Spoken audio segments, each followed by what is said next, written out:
शहर के पुराने हिस्से में खड़ा वह 2 मंजिला मकान बाहर से साधारण था, लेकिन उसके भीतर कई जिंदगियां एक दूसरे से उजली हुई थी। सामने सीम का पेड़, जिसकी पंक्तियां हर शाम हवा में सरसराती, जैसे किसी अनकही बात को दोहराती हो। बरामदे में झूला था, कभी हंसी से भर जाता तो कभी चुपचाप लटकता रहता।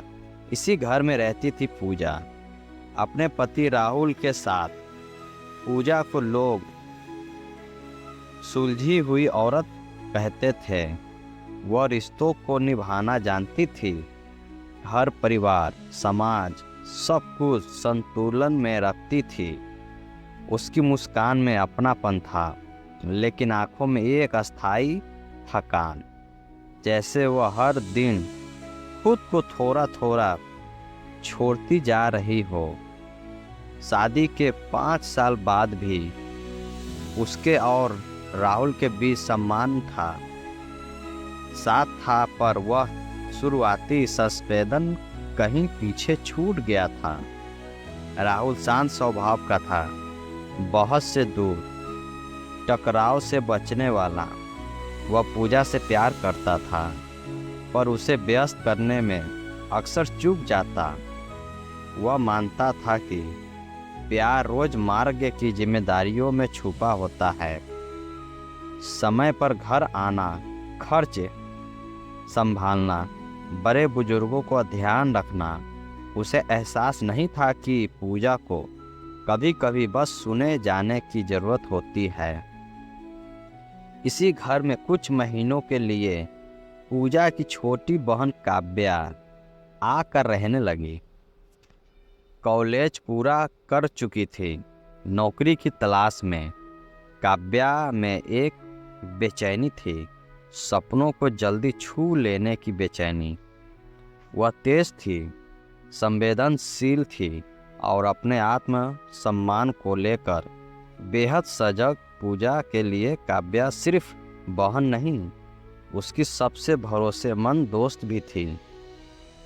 काव्या के आने से घर की हवा बदली। सुबह की चाय में बातें बढ़ी, शाम में हंसी से भरने लगी।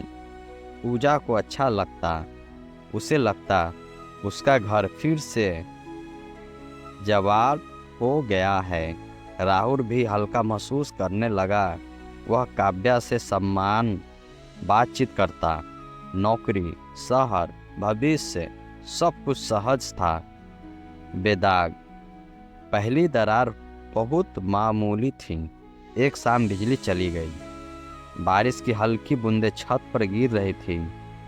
पूजा रसोई में थी, काव्या झूले पर बैठी किताबें पढ़ रही थी। राहुल पानी लेने आया और अनजाने में बोल पड़ा, तुम्हारी हंसी, उसमें सुकून है। यह कोई इरादा नहीं था, बस एक सच्चीन एहसास। काव्या ठिठकी। उसने मुस्कुराकर बात टाल दी, पर उसके भीतर कुछ जाग गया। उसे खुद पर गुस्सा आया। यह तो पूजा के पति है। उसने उस भावना को वही बदलवाने की कोशिश की। दिन बीतते गए। नौकरी के फॉर्म, इंटरव्यू की तैयारी, रिजेक्शन एक के बाद एक। नज़दीकियाँ काव्या को छोड़ने लगी। पूजा ऑफिस के काम में उलझी रहती। राहुल घर पर होता। कई बार काव्या की आंखों में हताशा देखता और उसे लगता किसी को तो उसके साथ खड़ा होना चाहिए। एक इंटरव्यू के बाद काव्या पूरी तरह टूट गई। कमरे में अकेले रोती रही। पूजा उस दिन देर से लौटी।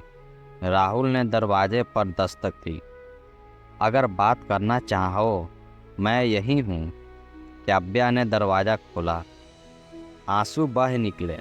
राहुल ने कोई झूठा दिलासा नहीं दिया, बस सुना और आखिर में कहा, तुम काबिल हो, आज नहीं तो कल। कभी कभी किसी का बस सुन लेता ही सबसे बड़ा सहारा होता है। उसी रात काव्या को लगा किसी ने उसे सच में समझा है, और यही एहसास धीरे धीरे खतरनाक बनने लगा। काव्या ने खुद से दूरी बनाने का फैसला किया। उसने बातचीत कम कर दी, देर रात की चाय छोड़ दी, पर दूरी एक तरफा नहीं होती। राहुल को उसकी चुप्पी खलने लगी। वह खुद भी समझ नहीं पा रहा था कि वह क्या महसूस कर रहा है।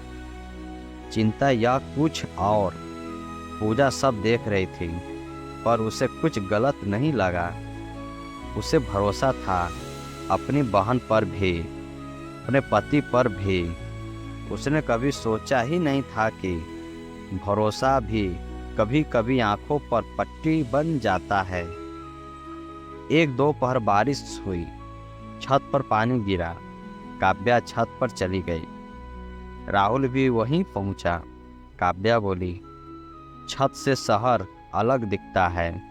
राहुल मुस्कुराया और दिल भी। यह मजाक था, पर कुछ शब्द दिल में घर कर लेते हैं। उस दिन के बाद दोनों के बीच एक अनकहा तनाव रहने लगा। कोई बात खुलकर नहीं हुई, पर मौन बोलने लगा। काव्या रात को डायरी लिखने लगी, जिसमें वह अपने ही विचारों से लड़ती। यह गलत है, मुझे रुकना होगा। त्योहार आया, घर रिश्तेदारों से भर गया। पूजा बेहद खुश थी। उसे लगता उसका परिवार पूरा है। उसी शोर में काव्या को घुटन हुई। वह छत पर चली गई। राहुल पीछे से पहुंचा। तुम ठीक हो? नहीं, काव्या ने पहली बार सच कहा। वहाँ कोई सस्पेंस नहीं हुआ, कोई वादा नहीं, बस आंखें मिली और उसी मौन में सब कह दिया गया। काव्या ने कदम पीछे खींची। यह गलत है। राहुल ने सिर झुका लिया। मुझे पता है। उसी पल दोनों ने समझ लिया, अगर वे एक कदम भी आगे बढ़े तो सब टूट जाएगा। उस रात काव्या ने फैसला किया, वह चली जाएगी, खुद को बचाने के लिए और पूजा को बचाने के लिए। सुबह सूटकेस देखकर पूजा हैरान रह गई। इतनी जल्दी? काव्या ने बहन को कसकर गले लगाया। मुझे खुद को समझना है। पूजा ने कुछ नहीं पूछा। उसने बहन पर भरोसा किया। राहुल चुप रहा। शर्म और अपराध बोध के बीच काव्या के जाने के बाद घर सुना हो गया। पूजा को राहुल में बदलाव दिखने लगा। कम बातें, ज़्यादा चुप्पी। सवाल उठे।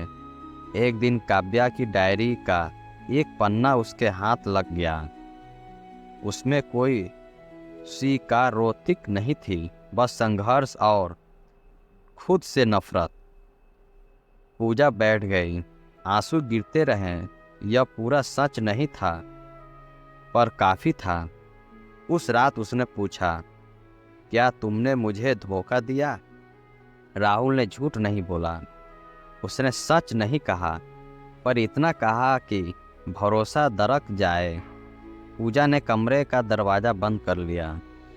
रिश्ते एक दिन में नहीं टूटते, पर एक रात काफ़ी होती है उन्हें बदलने के लिए। समय बीतता गया। काव्या ने दूसरे शहर में नौकरी पकड़ ली, नई जिंदगी शुरू की, पर रातों में वही सवाल, क्या मैंने सही किया? राहुल अपराध होता रहा। पूजा ने खुद को समेटा। विश्वास के टूटे टुकड़ों चुनौती रही। सालों बाद एक शादी में तीनों आमने सामने आए। कोई हंगामा नहीं हुआ, बस एक लंबी भारी चुप्पी। पूजा ने काव्या का हाथ थामा। हम इंसान हैं, गलतियां होती है। काव्या ने रो पड़ी। राहुल ने दूर से देखा और समझा कि माफ़ी मिल भी जाए तो सब कुछ लौट नहीं आता। प्यार हुआ था पर अधूरा। धोखा हुआ था पर जानबूझकर नहीं। कुछ रिश्ते नाम से गलत नहीं होते, पर हालात उन्हें गलत बना देते हैं।